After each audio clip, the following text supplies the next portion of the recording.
Hello student, देखिए बच्चों, आज हम लोग जो है पढ़ने वाले हैं जो हमारा चैप्टर चल रहा था हैलो एल्केन, उसका जो है नेक्स्ट पार्ट। इस पार्ट में हम लोग पढ़ेंगे मोनो हैलो एल्केन बनाने की विधि।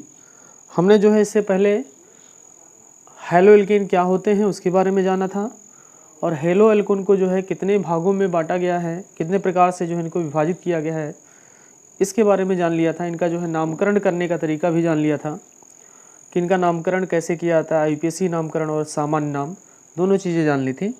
तो आज जो हम लोग शुरू करने वाले हैं मोनो हैलो एल्केन, यानी सबसे पहले हमारे सिलेबस में जो है उसमें मोनो हैलो एल्केन है, यानी इसको हम लोग एल्किल हैलाइड भी कहते हैं। हमने बताया था आप लोगों को कि जो मोनो हैलो एल्केन होते हैं उनका जो सामान्य सूत्र होता है वो RX होता है। क्या होता है? RX होता है, यानी इसको हम लोग एल्किल हैलाइड भी सामान्य रूप में कहते हैं। तो इसके बनाने की विधियाँ हम लोग जो है आज पढ़ने वाले हैं। तो आज से जो हम लोगों का ऑर्गेनिक केमिस्ट्री का रिएक्शन वाला पोर्शन जो है शुरू होने वाला है। तो इसको बनाने के लिए सबसे पहला मेथड हम लोग देखेंगे, जो हमारा पहला मेथड है जो हमारी किताब में दिया हुआ है। ठीक है, वो पहला मेथड क्या है? वो पहला मेथड है कि एल्कीन के हाइड्रोजन हैलाइड से क्रिया द्वारा, एल्कीन के या एल्कीन की लिख दीजिए, एल्कीन की हाइड्रोजन हैलाइड से क्रिया द्वारा, ठीक है, यानी reaction of hydrogen halide with alkene.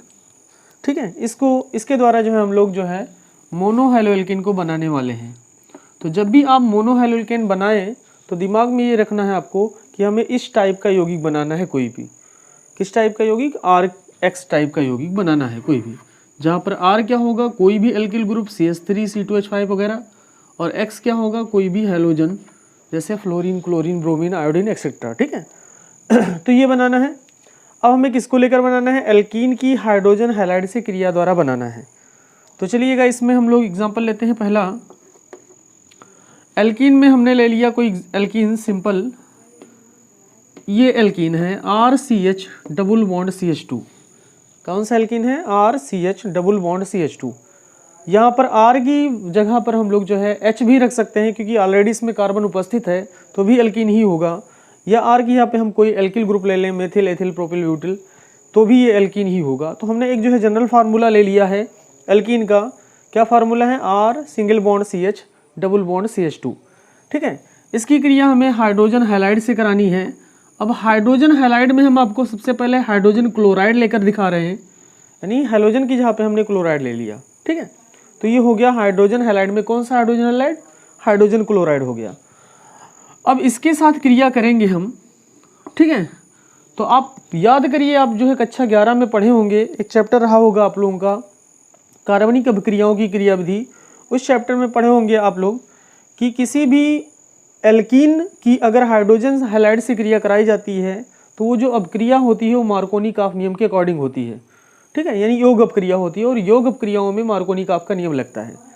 ठीक है, तो सिंपली अगर देखा जाए तो इस अपक्रिया में हम लोग मार्कोनी-काफ का नियम लगा सकते हैं अगर चाहे तो। ठीक है, लेकिन हम इसका मैकेनिज्म भी दिखाएंगे, और मार्कोनी-काफ नियम से जो है उसके थ्रू जो है डायरेक्टली इसमें हम आपका प्रोडक्ट भी बना देंगे। तो मार्कोनी-काफ नियम कहता क्या है कि किसी भी जो है आक्रमणकारी अभिकर्मक, ये एक प्रकार से आक्रमणकारी अभिकर्मक होगा हमारा, क्योंकि यही जो है आधार अणु पर अटैक करेगा। ये हमारा आधार अणु है। जो ऑर्गेनिक मटेरियल्स होते हैं यानी कार्बनिक पदार्थ होते हैं वो हमारे आधार अणु का कार्य करते हैं। तो ये जो है हमारा आक्रमणकारी अभिकर्मक है, और आक्रमणकारी अभिकर्मक का ये जो H वाला पोर्शन है ये इलेक्ट्रॉन स्नेही भाग है। कौन सा भाग है? इलेक्ट्रॉन स्नेही भाग है, क्योंकि ये जो भाग है H वो H+ में जाने वाला है, और Cl जो है Cl- में जाने वाला है। H किस में जाना है? जाने वाला है H+ में, और Cl किस में जाने वाला है?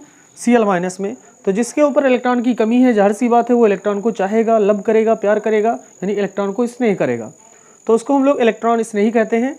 और ये इलेक्ट्रॉन स्नेही भाग जाकर यहाँ पर जुड़ेगा। तो ये अभिक्रिया जो है एल्कीन की हाइड्रोजन हैलाइड से जो क्रिया आती है, अगर आपसे पूछा जाए कि ये अभिक्रिया किसके अंतर्गत आती है, किस अपक्रिया के अंतर्गत आती है, तो आप बताएंगे इलेक्ट्रॉन स्नेही योग अपक्रिया के अंतर्गत आती है। कौन सी अपक्रिया के अंतर्गत आती है?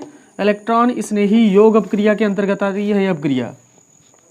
क्योंकि जो डबल बॉन्ड वाले क्या नाम है कार्बनिक यौगिक होते हैं जिनमें जो है डबल बॉन्ड या ट्रिपल बॉन्ड पाया जाता है, वो मोस्टली जो है क्या नाम है हाइड्रोजन हाइलाइड के साथ जो है कौन सी अपक्रिया देते हैं, योग अपक्रिया देते हैं। और यहाँ पर योग अपक्रिया में कौन सा जो है पार्ट जुड़ रहा है, इलेक्ट्रॉन स्नेही भाग जो है आकर जुड़ेगा। कहाँ पर जुड़ेगा, जहाँ पर डबल बॉन्ड से जुड़ा जो कार्बन होगा वहाँ से आकर जुड़ेगा। तो इसमें जो हम लोग जोड़ते समय एक नियम को ध्यान में रखेंगे, जो नियम है मार्कोनी-काफ का। मार्कोनी-काफ नियम कहता है कि किसी भी आक्रमणकारी अभिकर्मक का जो इलेक्ट्रॉन स्नेही भाग है वो आधार अणु के डबल बॉन्ड युक्त, यानी जिसमें द्विबंध पाया जाता हो, द्विबंध युक्त उस कार्बन परमाणु से जुड़ता है जहां हाइड्रोजन परमाणुओं की संख्या अधिक होती है।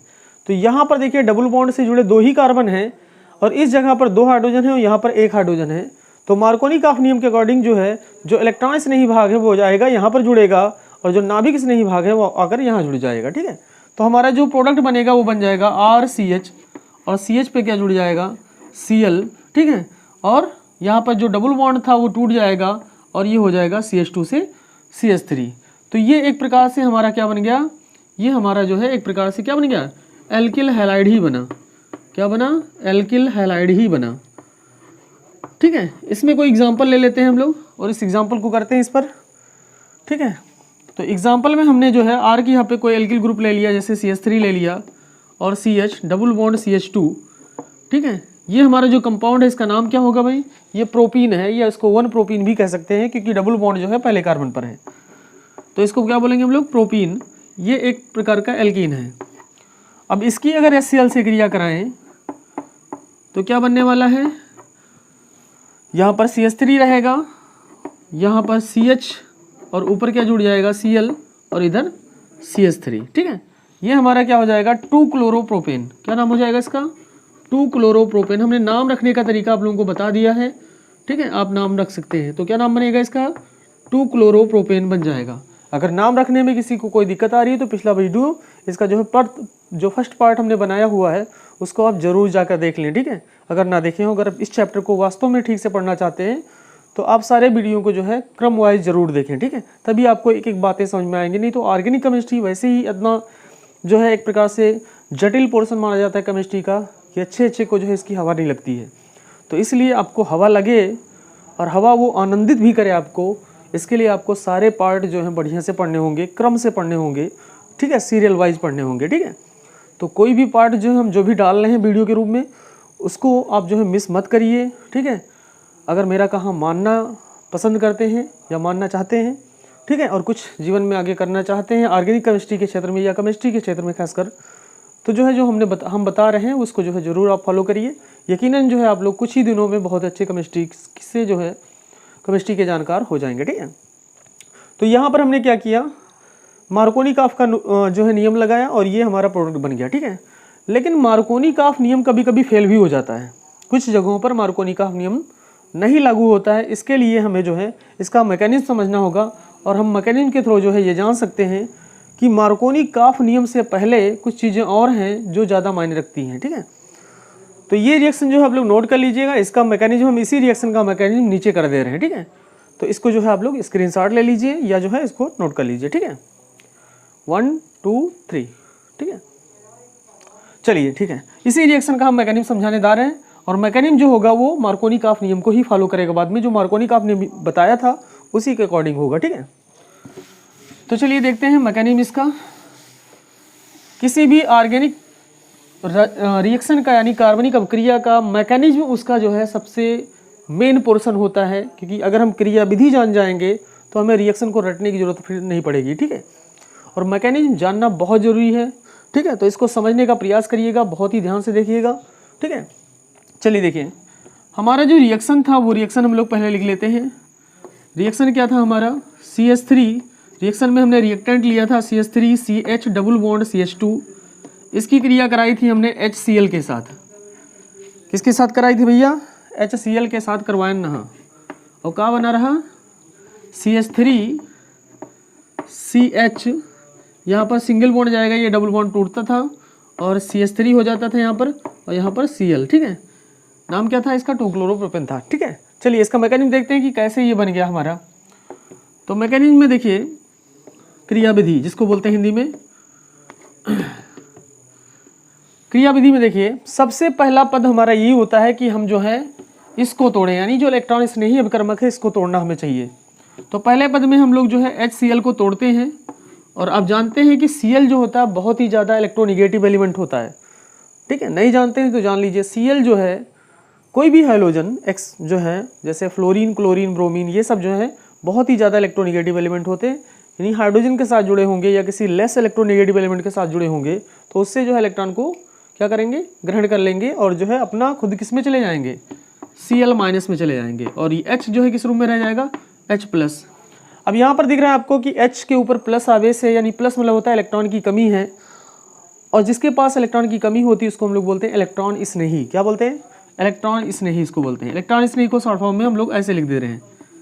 तो ये इलेक्ट्रॉन स्नेही भाग है, तो इसको मान लीजिए स्टेप फर्स्ट। ये कौन सा फर्स्ट स्टेप है भाई, मैकेनिज्म का फर्स्ट स्टेप है। सेकंड स्टेप में क्या होगा, ये जो इलेक्ट्रॉन स्नेही भाग है वो आएगा वहाँ पर अटैक करेगा जहाँ पर इलेक्ट्रॉनों की संख्या ज़्यादा है, यानी नाभिक स्नेही क्या नाम है, माइनस वाले भाग पर अटैक करेगा। किस भाग पर अटैक करेगा, माइनस।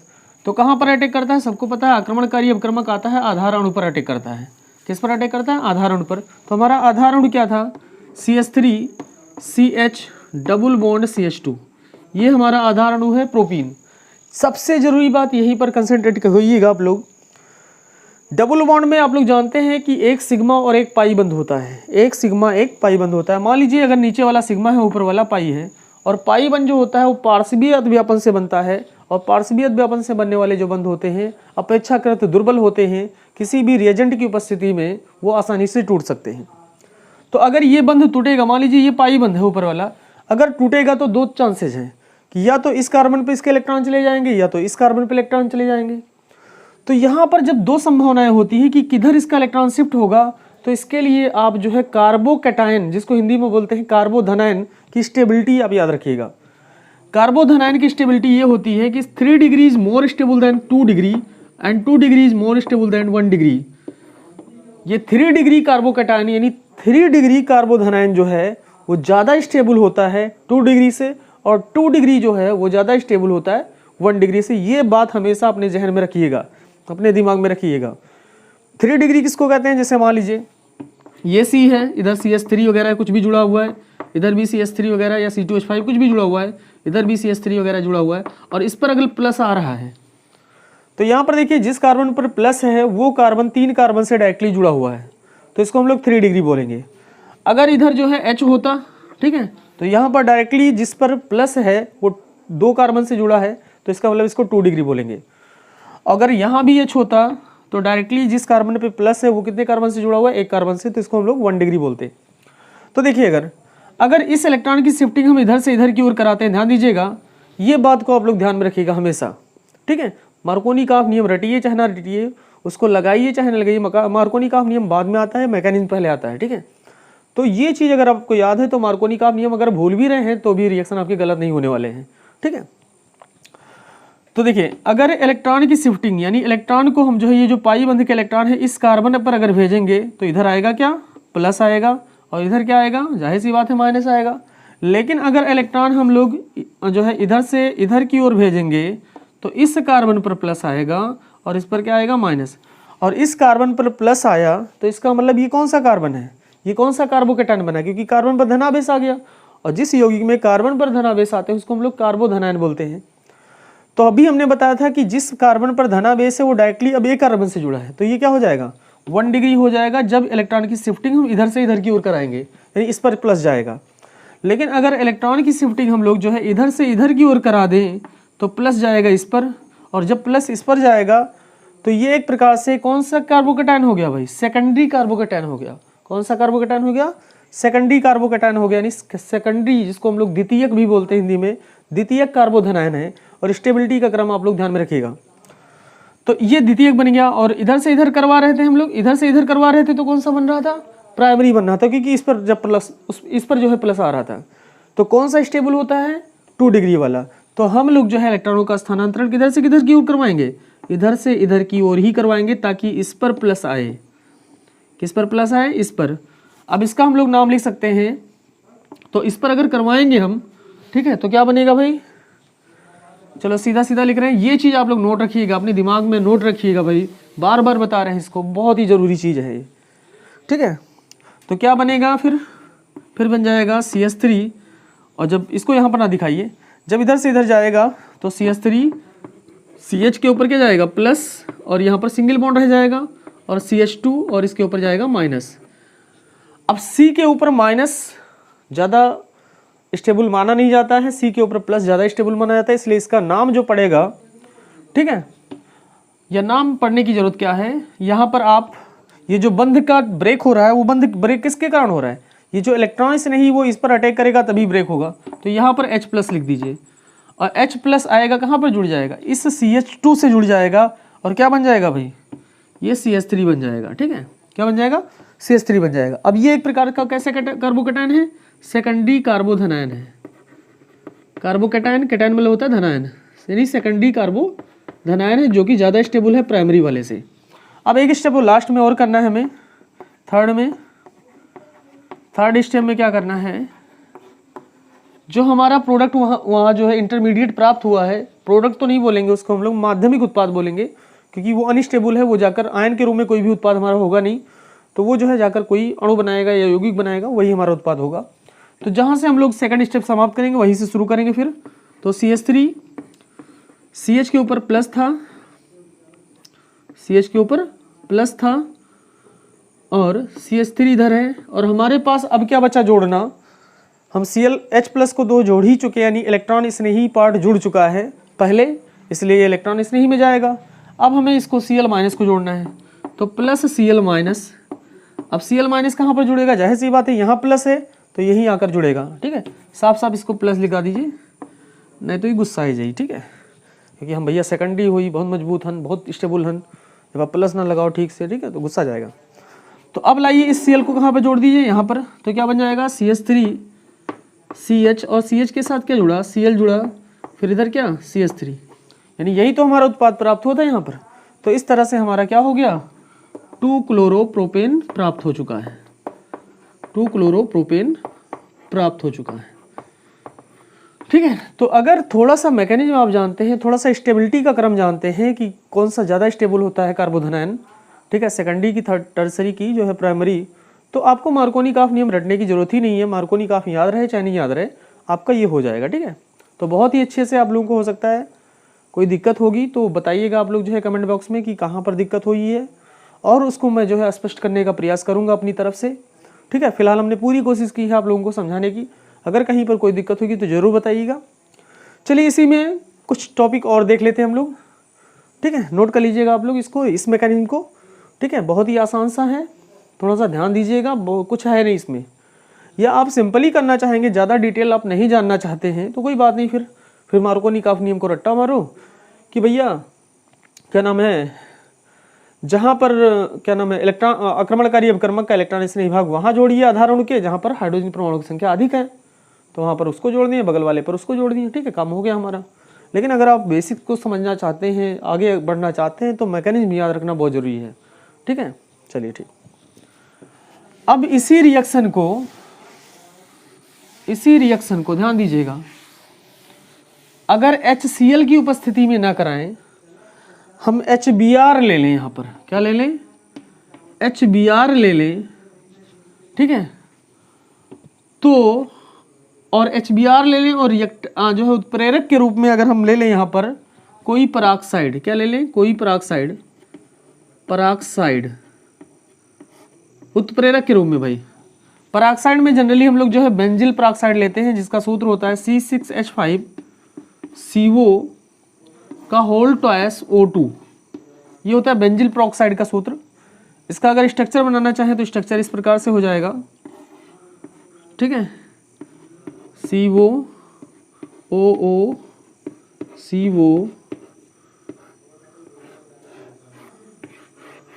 ऐसे कुछ जो है इसका स्ट्रक्चर बनता है, ठीक है। यहाँ पर ऑक्सीजन के बीच में जब सिंगल बॉन्ड पाया जाता है तो उस केस में जो है हम उसको पराक्साइड बोलते हैं। यहाँ पर ऑक्सीजन के बीच में सिंगल बॉन्ड पाया जा रहा है तो उस केस में जो है हम लोग क्या बोलते हैं, उस कंपाउंड को पराक्साइड बोलते हैं, ठीक है। तो ये बेंजिल पेरोक्साइड है, खैर इससे कोई मतलब नहीं, बस ध्यान रखिएगा ये बेंजिल पेरोक्साइड है, कोई भी पेरोक्साइड आप ले सकते हैं, हाइड्रोजन पेरोक्साइड भी ले सकते हैं, सोडियम पेरोक्साइड भी ले सकते हैं, लेकिन जनरली जो है पेरोक्साइड के रूप में उत्प्रेरक कौन सा लिया जाता है, बेंजिल पेरोक्साइड लिया जाता है। अपक्रिया बहुत ही आसानी से हो जाती है। तो अगर इसी अपक्रिया में HBr ले लिया जाए और पेरोक्साइड की उपस्थिति करा दी जाए, तो ये अपक्रिया में फिर हमारा यहाँ पर ऐसा नहीं कि यहाँ पर जो हमने Br लिया तो यहाँ पर Br जुड़ जाएगा, फिर ये अपक्रिया जो है मार्कोनी-काफ नियम के विपरीत होने लगती है। मार्कोनी-काफ नियम के विपरीत होने का मतलब ये है, अब हाइड्रोजन हम वहाँ जोड़ेंगे, यानी इलेक्ट्रॉन स्नेही भाग, यानी कि आक्रमणकारी अपकर्मक का इलेक्ट्रॉन स्नेही भाग वहाँ जोड़ेंगे जहाँ पर हाइड्रोजन की संख्या कम होगी। भाई अभी तक हम मार्कोनी-काफ नियम के अकॉर्डिंग चल रहे थे तो वहाँ पर जोड़ते थे जहाँ पर अधिक थी, अब कम होगी तो कम यहाँ पर थी तो यहाँ हाइड्रोजन जोड़ेंगे तो ये CH2 हो जाएगा। और यहाँ पर हम लोग अगर हाइड्रोजन को जोड़ रहे हैं इस वाले पे, तो इस वाले पे क्या जोड़ेंगे भाई, ब्रोमीन जोड़ेंगे, तो ये बन जाएगा हमारा तो इसका क्या नाम होता है, ब्रोमोप्रोपेन, क्योंकि पहले नंबर कार्बन से ब्रोमीन जुड़ा हुआ है, 3 कार्बन का एल्केन है तो ब्रोमोप्रोपेन नाम हो जाएगा इसका। लेकिन आप ध्यान रखिएगा ये केवल HBr के साथ होता है। HBr अगर एल्कीन से क्रिया कर रहा है तो वो मार्कोनी-काफ नियम के विपरीत होगा। और इसी रिएक्शन को हम लोग एक और नाम से जानते हैं, इसको हम लोग जो है खायरस प्रभाव भी कहते हैं। खायरस प्रभाव यानी खायरस इफेक्ट, या एक और नाम होता है इसको पेरोक्साइड इफेक्ट भी कहते हैं।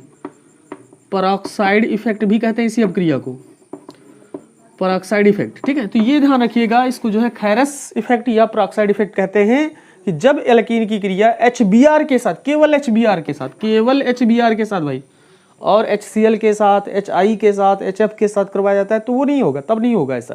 केवल HBr के साथ कराएंगे तो जो है मार्कोनी-काफ नियम के विपरीत अपक्रिया होने लगती है।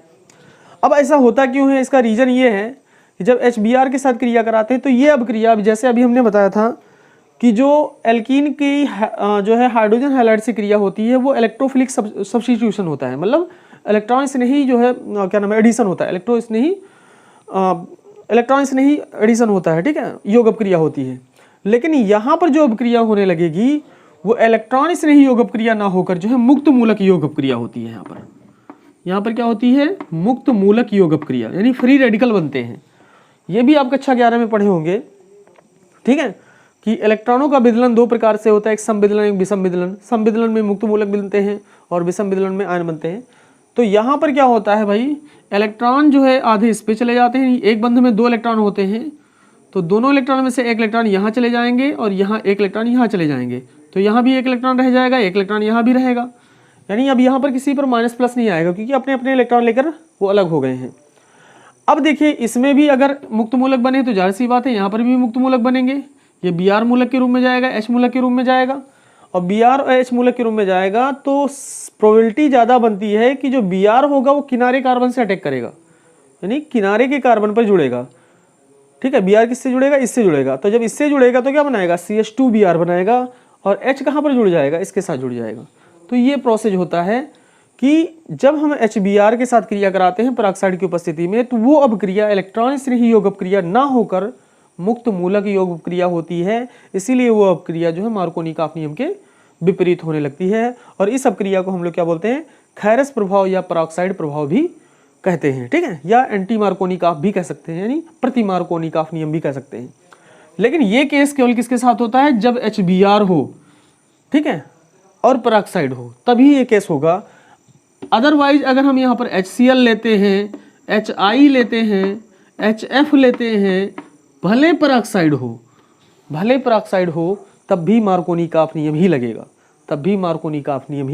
लगेगा, मतलब भले ही पेरोक्साइड हो तब भी जो है यहीं पर जुड़ेगा Cl आकर और H जाएगा यहीं पर जुड़ेगा। ठीक है, या I अगर जोड़ रहे हैं हम तो I यहाँ पर जुड़ेगा, यानी HI के साथ क्रिया करा रहे हैं तो I यहाँ जुड़ेगा, यानी सारी चीज़ें मार्कोनी-काफ नियम के अकॉर्डिंग होगी। लेकिन अगर HBr लेते हैं तो वो मार्कोनी-काफ नियम के एंटी होगा, यानी विपरीत होगा। ठीक है, तो ये चीज़ें आप लोगों ने जान ली होंगी। खासकर इस अपक्रिया में हमने जो है आपको बताया एल्किल हैलाइड की जो है, एल्किल हैलाइड बनाने की विधि में हमने एल्कीन की जो है किसके साथ क्रिया कराई, हाइड्रोजन हैलाइड के साथ अपक्रिया दिखाया। और हाइड्रोजन हैलाइड में हमने हाइड्रोजन ब्रोमाइड को अलग प्रकार से दिखाया, और हाइड्रोजन ब्रोमाइड के अतिरिक्त जितने भी हाइड्रोजन हैलाइड थे, जैसे hydrogen chloride, hydrogen fluoride, hydrogen iodide, ठीक है, उनकी क्रिया हमने दूसरे प्रकार से दिखाई, उसका हमने मैकेनिज्म भी एक दिखा दिया। जैसे HCl के साथ हमने मैकेनिज्म दिखाया, उसी के अनुसार जो है सबकी मैकेनिज्म हो जाएगी, केवल केवल केवल किसको छोड़कर, HBr वाले को छोड़कर। HBr वाले की मैकेनिज्म में जो है मुक्त मूलक योग अपक्रिया होगी, उसका मैकेनिज्म अलग प्रकार से होगा, ठीक है। और वो अपक्रिया किसमें जाएगी, एंटी मार्कोनिक ऑफ या खैरस प्रभाव या जो है पेरोक्साइड प्रभाव, कोई नाम से आप जानिए, उसमें जाएगा, ठीक है। तो ये बहुत ही बेसिक वीडियो था, ठीक है, थोड़ा लंबा खिंच गया, एक ही रिएक्शन बताने में बहुत ज़्यादा जो है समय ले लिया गया, लेकिन कोई बात नहीं, आप लोग जो है उम्मीद करते हैं बहुत ही अच्छे प्रकार से इस रिएक्शन को समझ गए होंगे, ठीक है। आप अपना जो है क्या नाम है फीडबैक ज़रूर बता दीजिएगा कि जो है वीडियो की कैसे लगी। अगर अच्छी लगी हो तो इसी प्रकार से जो है पूरा मैकेनिज्म सहित हम आप एक एक रिएक्शन की वीडियो आपके लिए जो है डालेंगे, ठीक है। फीडबैक जरूर दीजिएगा और वीडियो पसंद आए तो लाइक ज़रूर करिएगा, ठीक है। धन्यवाद।